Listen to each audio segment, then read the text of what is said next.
So first, just to get a little bit of background information, you joined Dunkin during a really tough economic time that would seem like a really daunting task for many people. So just how did you kind of approach that and how did you get to that point? And what were those challenges that you were facing originally? Well, when I came in custody, you're right, the timing wasn't perfect on the surface. It was January 2009, and that was right in the middle of the recession.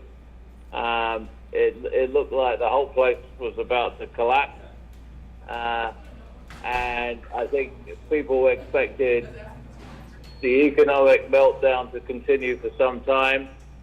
And looking back, it was actually a good time to come in, because one thing I think I learned from the experience, it's good to look at organizations in stressful times.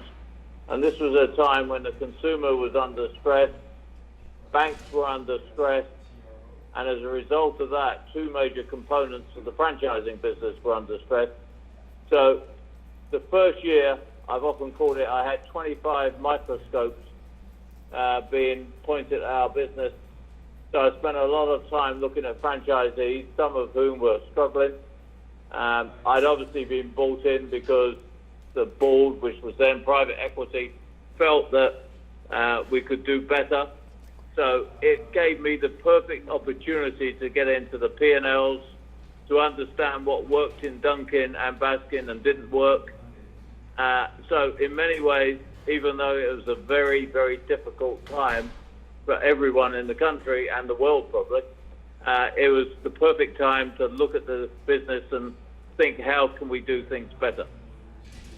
Absolutely. And as you were able to take a look at what you guys were doing and what you could improve on, how was it that you guys were able to overcome a lot of those challenges to continue growing past the recession? Well, I think the first thing I'd say is on the Dunkin side, we've got a pretty resilient brand. I know everyone talks about the value wars, but value is inherent in the Dunkin' Donuts brand. And I think our franchisees offer great value every day through their service, through the fact that they're linked to the local communities. I'm always impressed, for instance, when I go on TV or radio, how a lot of people tell me their little stories about the local Dunkin' store. We really do connect with consumers extremely well, and I think that helped. And Dunkin' is a low ticket, and people decided to cut back on high ticket purchases. I mean, good illustration was the number of new cars sold in the recession. I can't remember the actual number, but I think it went down from something like 17 million to 9 million.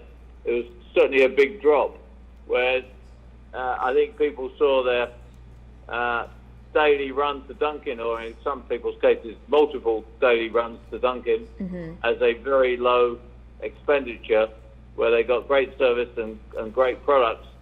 And I think that helped us become resistant. I think also it helped us understand what worked.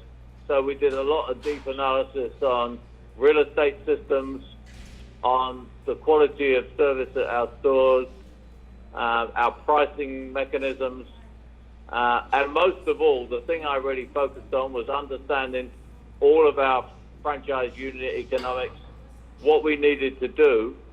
And even though this was, if you like, in my DNA when I came in, because I'd been through a heavily franchise system at Papa John's, I felt we needed to work on our relationship. So I always said in the early days, the two big focuses are going to be on franchise economics and franchise relationships. So that the recession helped us, but I think the brand really helped us get through the recession. And by the work we did together with the franchisees, I think we came out of it very successfully. Absolutely. And now taking a look at the fact that Dunkin' is going to be getting rid of the donut, at what point, in your opinion, does a brand need to think about that type of a pivot? Because Dunkin' Donuts is obviously a legacy brand that has had a lot of significant growth when you came on board and led the charge there. So what's that trigger moment when you start considering that we should just go to Dunkin'? I think it's been a natural progression. My predecessor did a lot of great work on beverages. I think we very quickly, in that unit economics work that I told you about as I was coming in and during the recession realized, hey, we're onto something with beverages. Mm-hmm. Beverage margins clearly a lot higher than some of our food products. I think we also recognize very clearly that donuts still had a role. They perhaps, unlike, say, Southeast Asian markets or some of our newer markets, weren't quite as big a, well, certainly weren't as big a product as beverages, but we recognized that they still had a role. We also recognized that the other group of products that still was relatively embryonic when I came in and has grown steadily through the time, which is our sandwich line, was an important link because people in the morning wanted a good, affordable breakfast sandwich along with a drink. And what's amazing still to this day, even though we're a beverage company effectively, is that the attachment of donuts to virtually anything you buy is far higher than any other product.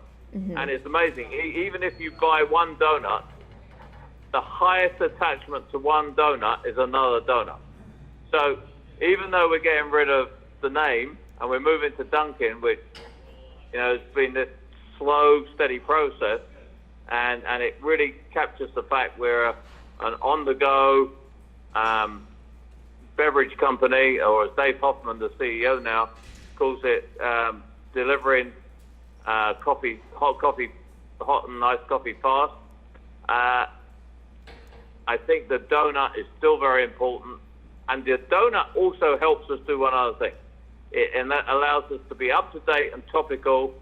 You know, we can do them in different colors. We can meet a local community's needs. We can do a local charity's needs. So I think the donuts are in a perfect position.